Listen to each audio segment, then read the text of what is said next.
3월 28일 토요일 취소되지 않는 사랑.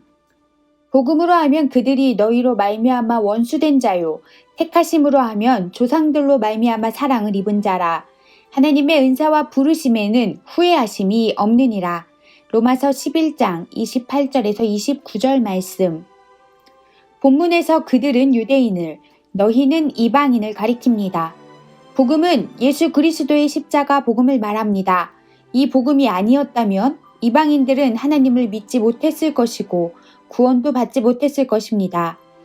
그러한 복음의 관점에서 보면 유대인들은 하나님의 원수입니다.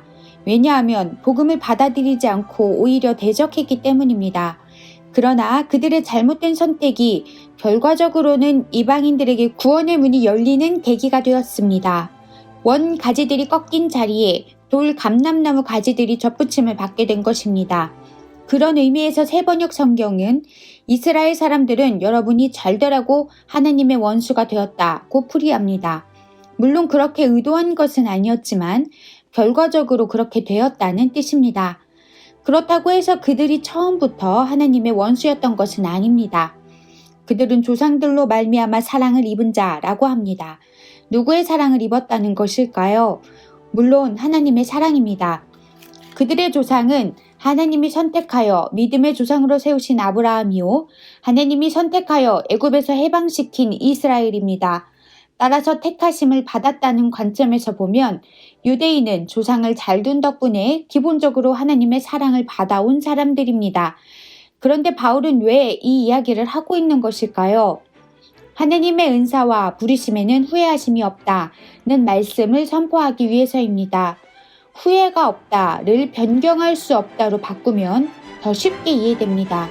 그러니까 하나님께서 한 번 주신 은혜의 선물이나 선택의 은총은 어떤 경우에도 취소되지 않는다는 것입니다. 메시지 성경의 풀이가 아주 재미있습니다. 하나님의 선물과 하나님의 부르심에는 완전한 보증이 붙어 있습니다.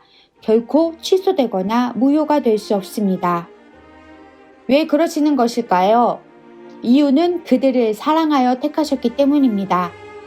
바로 여기에 하나님이 그토록 끈질기게 이스라엘을 회복시키려고 하는 근본적인 이유가 있습니다. 이방인들을 향해 품고 계시는 하나님의 마음도 이와 다르지 않습니다. 묵상 질문.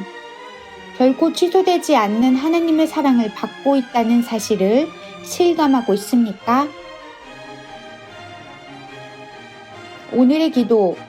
나는 언제나 실패하여 넘어지지만 하나님에게는 결코 실패가 없음을 믿습니다. 나를 향한 하나님의 사랑은 어떤 경우에도 취소되지 않는다는 말씀에 큰 위로를 받습니다. 오직 하나님의 은혜 안에만 거하도록 성령님, 연약한 나를 붙들어 주옵소서. 예수님의 이름으로 기도합니다. 아멘.